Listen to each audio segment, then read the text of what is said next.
Hello everyone, welcome to another YouTube video. Today what we're going to be talking about is Valentine's Day. Valentine's Day is just around the corner and I thought it would be fun to do a quick video on really what are 6 ways that you can celebrate your Valentine throughout the whole year, not just on one day. So I want to take a minute and just acknowledge that first of all, while Valentine's is a great holiday, my son was actually born on Valentine's.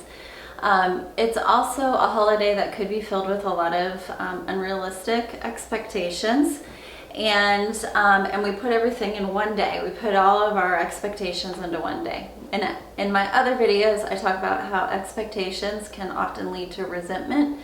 And so I just wanted to say, when it really comes to Valentine's Day, and one of the things that I talk about with couples every day are what are the ways that you really nurture and celebrate your relationship every day, not just one day a year. And even Dr. Gottman's research points that it's not the date night, it's not the big extravagant things you do, it's really the small things that you do every day to really nurture the relationship that makes a healthy relationship. So let's get started. As I said, we have 6 things or 6 ways that you can nurture your relationship, or you can celebrate your Valentine throughout the whole year. And these things really help create a deep connection and a stronger commitment to each other. So the first one is communication. Now, I know what you're saying is like, okay, Monica, what's that? Like, everybody talks about communication. So here's what I'll say. One way that you celebrate your Valentine is through healthy communication and a willingness to commit to connecting with your partner. So what does that mean? There's a saying that says you cannot not communicate. Everything that we do in a relationship or in our lives is a form of communication. So really being mindful in not only what you are verbally communicating, but in general, what are you communicating to your partner? And how are you communicating connection? How are you communicating love? How are you communicating kindness? I think that's really important, even in the midst of conflict. So remember guys, communication is key. You cannot not communicate. You are communicating even when you're silent with one another. So being mindful of what are you communicating is really important. And how are you communicating it? Am I communicating in a way that's detrimental, put downs, criticism, defensiveness, contempt? Or am I communicating in a way that is respectful? So, respectful communication, loving communication. And that kind of leads us into step 2, conflict. Now, can you celebrate your relationship through conflict? What's that mean, Monica? And what I mean by conflict is the willingness to commit to having respectful conflict, even in really heated arguments, remembering that you guys are in this together, that you're not on 2 different teams and that you're fighting to win. So when there's conflict, it's your willingness to work through and manage conflict. So what you do in the midst of conflict and what you do outside of conflict makes a difference when conflict arises. I've done several videos on conflict communication, compromise. I've also done several videos on connection. I check those out for sure. But the second one, again, going back to conflict, again, Dr. John Gottman talks a lot about how we manage our conflict makes a difference in our relationships. And 69% of the time, the conflict in your relationship is perpetual, and that means it's going to come up again, and that is often attached to a belief or value system. So what do I need to understand about how my partner sees their position on the conflict? Not that I'm right and that I'm in it to win it. And those are important. So making a commitment to have respectful conflict, to create space for understanding, to give each other the benefit of the doubt, and to remember we're in this together. And that leads to number 3, which is listening. Listen to understand. And when we're listening, we want to give empathy and validation. So often in relationships, we listen to respond, or we listen to react. We listen just to defend. And if we can get to a spot where we're listening to understand where our partner's at, how our partner's thinking, how they see the world, we create a deeper connection and a stronger commitment to each other.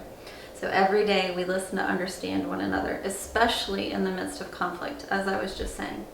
And the other part of listening is listening to give empathy or validation. And it kind of goes back to, if I'm listening to understand, I'm validating, I'm connecting, I'm empathizing with my partner. If I'm listening to react, one, I'm not really listening, and two, I'm just kind of going in and saying what I think, how I see it, without really considering my partner.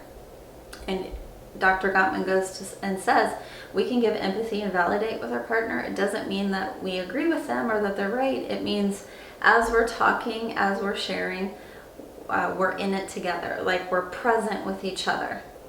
We're focused. We're not, thinking about this or thinking about that or just thinking about how your partner's wrong. You're in it with them. And that's a really important thing to communicate too. We're in this together, as I've already said. So listening to understand, listening and giving empathy and validation is really important, guys. So the fourth thing is the Gottman card decks. I know I talked a lot about Dr. John Gottman, the Gottman Institute. They're a wonderful place where you can really learn a lot about healthy relationships. But the Gottman card decks, you can get this on your phone for free, or you can order little cards from the Gottman Institute. So the Gottman card decks, if you actually get them in person, they come in a little box, and they're 2 sets of cards, and really you can follow the instructions, but it's very easy. They're really just questions to ask each other. Now, if you download the app on your phone, again, it's free on your phone, and this is the only time I tell couples to get out their phone. There's love map questions, which are just questions about each other and your relationship. There's open-ended questions, which are just that. There's ways to express appreciation, express empathy. There's sex questions on there for men and women. It's a wonderful app and a wonderful resource for every relationship. And so making a commitment to do card decks throughout the year, whatever ones you choose to do. That's a way that you're turning towards each other and you're connecting, even in a short period of time. 15 minutes, that's all you need. And that makes a big difference. Again, Dr. Gottman's research on small things often. What are small ways you're creating rituals of connection for each other? And number 5 is celebrate a date night. Now, again, date nights don't really make or break your relationship, but they're an important piece of your relationship. Committing to coming together, whether it's at your house or out and about, and it doesn't have to be costly, guys. Going on picnics or making your partner dinner or having a game night. A date night is when you're turning the world off and you're turning towards one another. And, part of a date night is a little romance, is a little passion, and it also helps you connect to the intimate side of your relationship, which is really important. Celebrating intimacy, whether it's emotional, is very important, as well as your physical intimate relationship is important too, guys. So, date night, I know that's kind of separate things, but they're also attached. That when we celebrate our date night, we're also increasing our intimate relationship as well. So finding ways to celebrate a date night. Again, mark it on your calendars, whether it's once a week, every other week, once a month, where you're really turning off all electronics and you're doing something where it's just the two of you is really important. All right, so the last step is our couples meetings. Now, in the couples meetings, this is really a time for you to come together and make a commitment, whether it's once a week, bi-weekly, or once a month, where you really take a temperature check of how things are going in the relationship. And it is very similar to like a business meeting. How are things working? What's working, what isn't working, what you liked, what you want to improve. It's also a time where if there has been kind of a conflict that keeps coming up, it would be a time to kind of talk through it or debrief the conflict. It's really a good way to commit to working on the relationship. Relationships are not easy, and it does take work to get a healthy relationship and a commitment to one another. And this couples meeting is a great way that you're making that commitment to check in with each other And so again, it's once a week, bi-weekly, or once a month. It's really important that you do that couples business meeting to check in with each other. And I think it's a good way that you're really saying, hey, we're making a commitment to make sure that we continue to improve and work on a relationship, not just once a year, but always throughout the year.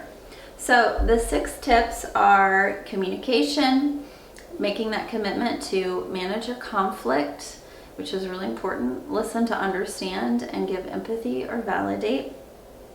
Doing the card decks together, the Gottman card decks. Again, Gottman card deck app, or actually ordering the card decks.